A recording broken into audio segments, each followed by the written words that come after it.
Elon Musk का जिक्र हो रहा है। एलॉन मस्क सिर्फ इस मुद्दे को उछाल ही नहीं रहे, वो ये कह रहे हैं कि स्टॉर्मर को अपना पद छोड़ना पड़ेगा और संसद को भंग करना पड़ेगा, नए सिरे से चुनाव हो, जिम्मेदारी लेनी पड़ेगी स्टॉर्मर को।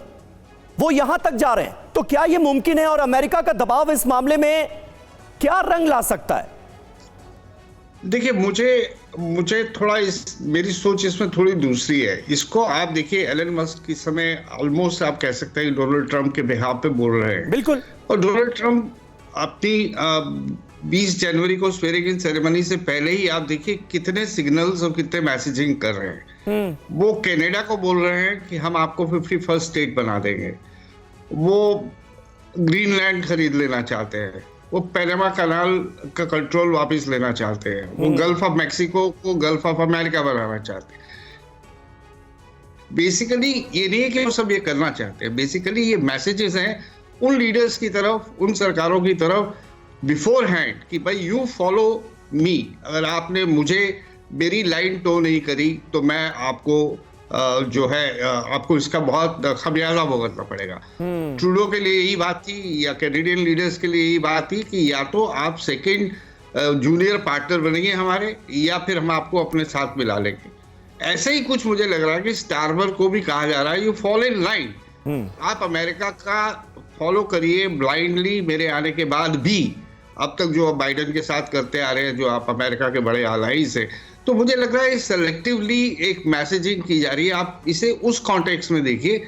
इसमें डोनाल्ड ट्रंप ने खुल के नहीं बोला, बल्कि एलन मस्क को फ्रंट लाइन पे डाला है। जो हम जानते हैं उनके रिश्तों के बारे में सब कुछ जानते हैं कि आज एलन मस्क उनके काफी चहेते हैं आज की तारीख में। तो मैं इसे इस कॉन्टेक्स्ट में देख रहा हूँ। वरना एलन मस्क को क्या इंटरेस्ट हो सकता है कि स्टार्मर जाए या कंजर्वेटिव रहे या लिबरल रहे, अनलेस उसका कोई पर्सनल कॉन्फ्लिक्ट वाली बात भी कोई समझ में नहीं आ रही। लेकिन जमीनी मुद्दा ये है कि ये एक हीनियस क्राइम हो रहा है वहां। बिल्कुल सही बात है, बिल्कुल सही बात है, और इसको नजरअंदाज नहीं किया जा सकता। आरजू कासमी हमारे साथ मौजूद हैं। आरजू, कुल मिलाकर बात तो लगातार हम कर ही रहे हैं कि ये ब्रिटेन के लिए एक बड़ा प्लॉट है, ब्रिटेन के लिए शर्म का विषय है, शर्म का सबब है। लेकिन दाग तो पाकिस्तान पर भी लग रहा है, क्योंकि ज्यादातर पाकिस्तानी मूल के लोग इस तरह की शर्मनाक गतिविधियों में लिप्त पाए गए। तो पाकिस्तान की सरकार, पाकिस्तान के हुक्मरान, पाकिस्तान के आम लोग इस पूरी घटना को कैसे देख रहे हैं? देखिए, बिल्कुल इसमें पाकिस्तानियों का भी नाम लिया जा रहा है, और जैसे कि मल्होत्रा साहब ने भी कहा कि इसमें कहा जा रहा है, तो बहुत सी कंट्रीज आती हैं। लेकिन ऑब्वियसली यहाँ पर इस चीज को देखा जा रहा है और एक एम्बैरेसमेंट के तौर पे देखा जा रहा है। लेकिन आपकी एक गेस्ट जो बात कर रही थी कि पाकिस्तान में बुर्का पहनने को कहा जाता है, नहीं तो मारा पीटा जाता है, या इस किस्म की चीजें, वो यहाँ पर नहीं होती। और ना ही कोई ऐसा ग्रुप है जो बिठाकर सिखा रहा हो कि जी आपने फीमेल्स के साथ मिसबिहेव करना है। यहाँ पे एक्सट्रीमिज्म जरूर सिखाई जाती है, उसके लिए मदरसे हैं, लेकिन इस किस्म की कोई चीज नहीं होती। मैं खुद पाकिस्तान में इस्लामाबाद में रहती हूँ, मैं वेस्टर्न ड्रेसेस भी पहनती हूँ, मेरी फैमिली में कभी किसी ने बुर्का नहीं पहना। तो यहाँ पे इस तरह का माहौल नहीं है जो अफगानिस्तान का है।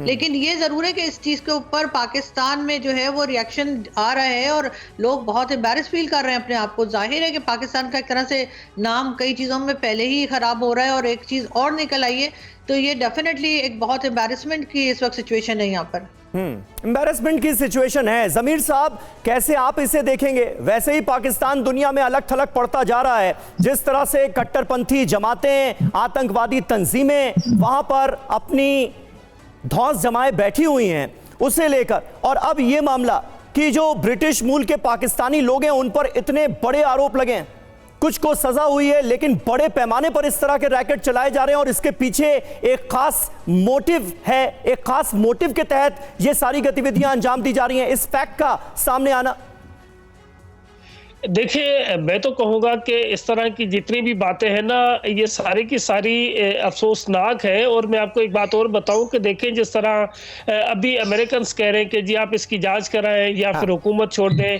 तो मेरा ख्याल है कि एक इंतहाई घिनौना और शर्मनाक जुर्म जो है उसको पोलिटिसाइज करने की कोशिश की जा रही है। इससे जो असल मामला है वो दब जाएगा और जो बाकी मामला है वो ऊपर आ जाएंगे। देखिए, बुनियादी तौर पर ये है कि चाहे पाकिस्तान हो, चाहे हिंदुस्तान हो, चाहे बांग्लादेश हो, ये हमारे जो देश है यहाँ पर हमारा एक समाज है, एक सोसाइटी है। तो आप इस बात को मानेंगे कि हमारी सोसाइटी ने कभी भी इस तरह के किसी भी कांड को जो है ना वो सपोर्ट की है, ना ही कभी उसकी किसी तरह से या इन देशों में कोई गुंजाइश मौजूद है। देखिए वहां पे जो गैंग ये काम कर रहा है, चाहे वो पाकिस्तानी हो या किसी और मुल्क का है, उसके खिलाफ जरूरी है कि पहले तो जांच हो और उसके बाद उनको कड़ी सजाएं मिलनी चाहिए। देखिए पाकिस्तानी वोट बैंक की अगर बात करें तो पाकिस्तान के हवाले से जो मुआशी और दीगर मामलात में गवर्नमेंट ऑफ पाकिस्तान बरतानिया से या दीगर ममालिक से बात करती है तो वहां पर तो उनको पाकिस्तानी वोट बैंक की वजह से प्रेशर नहीं आता, लेकिन एक छोटा सा जो एक इंतहाई घिनौना मसला है वहां पर जाते वो कहते हैं कि जी वोट बैंक का भी मसला है और इस्लामोफोबिया हो जाएगी। तो मेरा ख्याल है कि इसका इन तमाम चीजों से ताल्लुक जोड़ने के बजाय इसके खिलाफ कड़ी सजा होनी चाहिए, इनकी जांच होनी चाहिए और इन पे जितने भी मुलजिम शामिल है उनको कड़ी सजाएं मिलनी चाहिए। अदरवाइज जो इस तरह के घिनौने जराइम है उनको कहीं ना कहीं पॉलिटिसाइज करके दाएं बाएं की तरफ घुमा दिया जाता है, तो जो असल मुद्दा है वो पीछे रह जाता है और पॉलिटिक्स आगे आ जाती है। उसमें फिर तमाम पॉलिटिकल पार्टीज या फिर दीगर ममालिक भी अपने अपने जो मकासद है वो हासिल करने की कोशिश करते हैं और इसी नतीजे में जो मुजरिम है वो बच जाता है और जो मासूम लोग हैं जो इसका निशाना बनते हैं उनको इंसाफ नहीं मिलता। तो जरूरी इस बात का है कि इसको इंसाफ के कटोरे में लाने के लिए तमाम उन बातों पर बात की जाए जिससे ये सारे के सारे मुजरिम इंसाफ के कटोरे में आएंगे और उनको सजा मिलेगी। जी बिल्कुल। मानवी, आप मानती हैं क्या कि ये एक बड़ी बदसूरत तस्वीर है? मतलब नेता लोकतंत्र का हवाला देते हुए, वोट बैंक का हवाला देते हुए ऐसी घटना, ऐसी बर्बरता के साथ एक तरीके से इनडायरेक्टली खड़े हो जाएंगे, ये किसने सोचा था, वो भी ब्रिटेन जैसे मुल्क में? देखिए बिल्कुल आप सही कह रहे हैं कि इतनी हैवानियत है। और अभी मुझसे पहले दो पैनलिस्ट बोल रहे थे कि एशियंस में सब आ जाती हैं, चाइना भी आ जाती है, एशिया बहुत बड़ा है तो एशियंस में बहुत सारी कंट्रीज आ जाती है। लेकिन मैं बोलना चाहती हूँ कि एशियंस इसलिए बोला जा रहा है कि कहीं ना कहीं आप पाकिस्तान को थोड़ा सा, जो पाकिस्तान पे लोगों की नजरें हैं कि इस्लामिक फोबिया, कि इस्लाम धर्म से ही ये सब कुछ आ रहा है, जो ये जो सिखा रहे हैं, जो ग्रूमिंग गैंग्स है, तो वहां से थोड़ा सा उनका ध्यान भटकाने के लिए, लोगों का ध्यान भटकाने के लिए ये एशियंस इन्होंने जोड़ दिया है।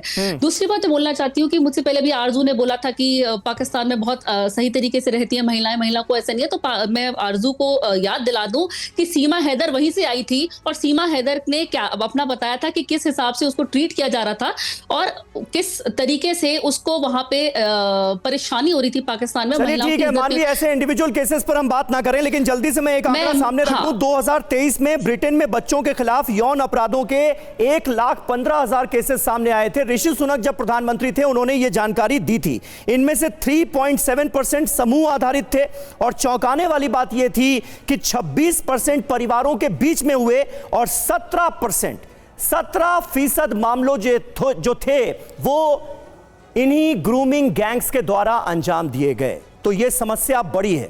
2014 में एक रिपोर्ट आती है, 1400 बच्चियों का उसमें जिक्र होता है और 2023 की रिपोर्ट जो थी वो भी हमने आपके सामने रख दी। यानी मुमकिन है कि यह सिलसिला बदस्तूर जारी होगा और ऐसे में अगर जांच नहीं हो रही है, जो दोषी हैं उनको सजा नहीं मिल रही है, तो उनके हौसले कितने बुलंद होंगे, ब्रिटेन की हाल क्या हो जाएगी आने वाले वक्त में, यह अपने आप में एक बड़ा सवाल है।